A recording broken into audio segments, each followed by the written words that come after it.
Channel 5's entertainment reporter J.C. Corcoran of KSD-FM is going to join us every Thursday. Today, we begin our new segment as Priscilla Presley is backstage with J.C. Nice to have you. You better treat this as something important. I put on a clean shirt for this, okay? And J.C., we are impressed. Name we. I need names here. Well, I was in Hollywood last weekend to talk to Priscilla Presley about her motion picture debut in the Christmas release The Naked Gun, which we'll talk more about in the upcoming weeks. Indeed, it's been a long, strange trip for Priscilla, who was once married to the king of rock and roll. Well, now, with story after story and book after book about Elvis popping up, the conversation turned to her own accounts of the way it was. I want to ask you about biographers. You know, you've written a biography, and lately, you know, some biographies are coming under fire. We won't mention his name. But since you have written one, why is there so much controversy, do you feel, about biographers and biographies? Oh, boy. Now you're getting into a question. But let me just settle one thing really quickly. My book that I had out wasn't for me. It was basically, I was taking the responsibility because a book had come out and had did so much injustice that I felt I took it upon my responsibility to correct it all.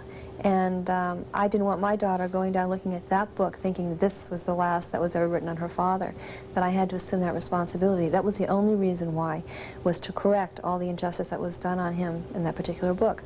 Now, you get your other writers that come out and they capitalize on it, and they, you know, think that they have a right to come in and, you know, do such a book. And I feel that there's an injustice in that area too, you know, and I can't validate that in any sense. Well, Presley makes her motion picture debut in The Naked Gun with Leslie Nielsen and Ricardo Montalban. It opens December 16th, and she is very funny in this movie, which comes from the guys who brought us the comedy Airplane. Well, last night at St. Clair Square, we had a little excitement. It was L.A. Law star Corbin Bernsen in town for a grand reopening promotion. I had the pleasure of hosting the event, and before his appearance, Bernsen told me about some fond memories he has from his 2 years doing soap operas. All right, next best thing in the world. I really couldn't go into it, but that was just a great time in my life. I just know that there'd be times we'd come into work at 6 o'clock and we had a green room and people would be sleeping on the couch, and it wasn't because they got in early.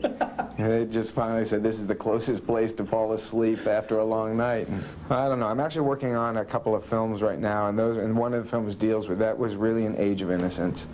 And you've got to, it's part of life, as is being born and dying, that you got to, at one point, go through the age of innocence. If you want to progress and do a lot of things. There's a lot of people who don't, but I don't know if they accomplish everything that they want to do. And those were really the last days of having fun and not really giving a one. You pick your word about what you were doing. Well, before L.A. Law, Bernsen co-starred on Ryan's Hope. We'll have more with Corbin Bernsen on our Focus on Entertainment this afternoon at 5. Incidentally, if you're a fan of Ryan's Hope, you better tape a couple of copies of that for yourself, because the inside word is that Ryan's Hope is out of here very soon. You know, I've read 2 articles, J.C., in which he says he's 34 years old. What do you think about that? If he's 34, I'm 17. I saw him close up, you remember. Yes. He looks good, but he's not 34. Thank you for joining us. We'll see you again next Thursday. Okay.